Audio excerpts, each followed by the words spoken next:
And not feeling alone and feeling a greater sense of belonging and connecting to the people around you is what helps foster a greater sense of belonging.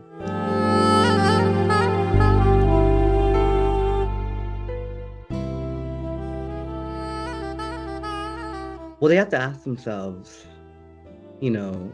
what do you do beyond changing your logo or putting out a statement?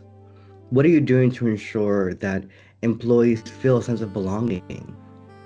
You start by having the conversations. Start listening to each other, listen to your leadership team, listen to your colleagues, listen to the people who report to you, and listen to what they say that they need to feel a greater sense of belonging. And then begin to take actions to evaluate systems and policies that are prohibiting or causing a lack of belonging. The first step is to listen. The next step is to take action. Informed action. Action that actually centers the people you're trying to lead to better improve business outcomes.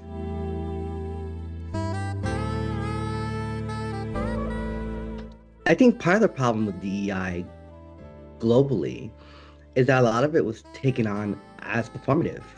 They weren't really interested in doing the work of listening and changing behavior and changing policies and procedures to be more inclusive.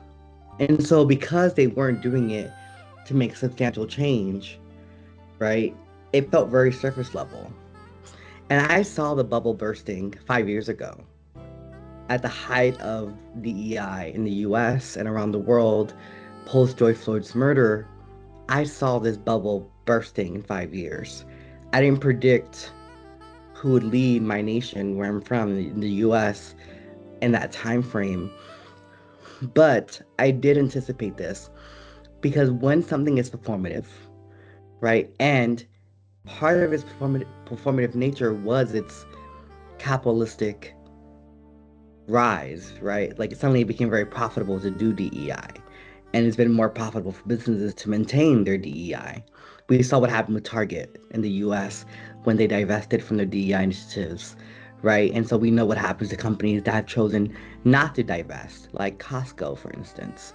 And so when you think about the performative nature of things, it just became this like cat and mouse chase, right? Everyone's trying to chase the next opportunity, the next client, the next this, the next that. And everyone approaches this work differently. For example, I don't approach this work from a space of blame and shame. I think those are ineffective tools for creating meaningful change in people and in cultures. And people make up companies, right? And so therefore, if you're not changing people's hearts and minds, you're not changing a company culture. And so for me, I really try to focus on our shared humanity. And the way I do that is by harnessing the power of stories to create a more inclusive world. Because when we take the time to listen to each other's stories, we can see windows and mirrors. Windows that give us perspectives and insights that we otherwise wouldn't know, and mirrors that reflect parts of who we are. And when we can see ourselves in our neighbor, in our colleague, in our community member, in our teachers, in our doctors, in the stories that we consume, then we know that we belong, that we're not alone. And not feeling alone and feeling a greater sense of belonging and connecting to the people around you is what helps foster a greater sense of belonging.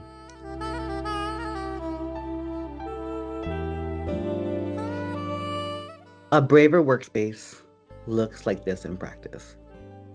Have the hard conversations. Lean into the discomfort. Challenge your own positionality of power and privilege. See where you are powerful and privileged and use that to make a better change for the company. You can't guarantee psychological safety, but what you can guarantee is that if your colleagues, if your teammates show up and dare to be heard and seen for exactly who they are, you will embrace them. You will offer them a space where their authenticity is celebrated, appreciated, and amplified. When we can't be our full selves at work, we can't be our best selves. And if we can't be our best selves, then we can't produce our best work. One of my first supervisors after I graduated university said to me, if you can't be your full self, Mark, you won't be able to produce your best work. I want your best work. So she embraced my gender nonconformity. She embraced my queer identity. She understood that by embracing all of who I was, she was unlocking my potential for bigger success.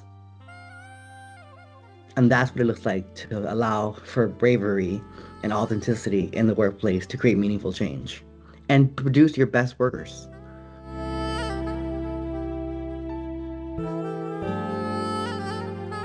That their lives matter, that their stories matter, that we all have a purpose, and that we all play a role in creating a more inclusive, prosperous, healthier, global world, that we are all interconnected, and that there is nothing that separates my humanity from their humanity besides miles and miles of water, land, and air. And that together, as a global collective, when we recognize our shared humanity and our shared stories, we recognize that the world is more alike than different. And it's in our likeness, right, that we can stop the dehumanization, the violence, the oppression, the bigotry that so many people are facing right now around the world. Because it is harder to hate someone when you see themselves or someone you know in their story.